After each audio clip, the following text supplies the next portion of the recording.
Let me tell you about ProHealthConnect.com. It's transforming healthcare payments, providing retailers a seamless process for over-the-counter and healthy benefit programs. By connecting retailers, health plans, and payment processors, ProHealth Connect creates one powerful, unified network. They empower independent grocers and pharmacies to accept health benefit cards without changing how they do business. With over 10,000 locations nationwide, helping more than 1.3 million people access the care and nutrition they need. Go to ProHealthConnect.com. Listen, all you New Yorkers.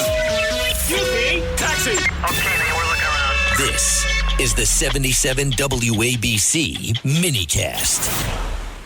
Well, last night we had a marked difference in what was going on outside Delaney Hall in Newark, New Jersey. That is that ICE facility that has been the focal point of a number of often violent and really disturbing protests over the last several days. But last night, the Newark police were actually there. But before the Newark police could actually show up, something else showed up. Mother Nature, listen.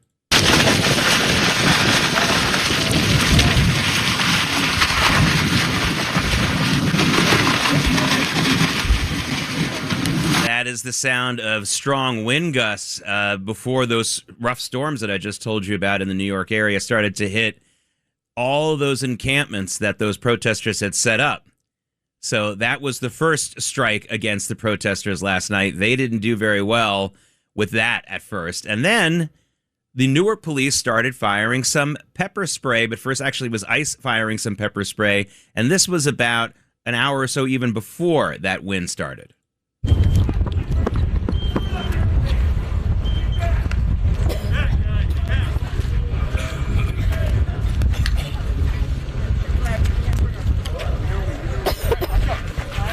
And there you hear some of the coughing because some of that pepper spray stings. But the real difference last night was the Newark police, as I said before. They showed up this time. Newark Mayor Nasparaka has been playing a yo-yo type of game, sometimes bringing the police in and sometimes not. Last night, the Newark police were there, and they immediately made it clear to the protesters where the lines were going to be drawn. Listen to this. It's an unlawful assembly. We have damage to property and people being injured. Please, we need everyone to please walk towards Wilson Avenue. Thank you.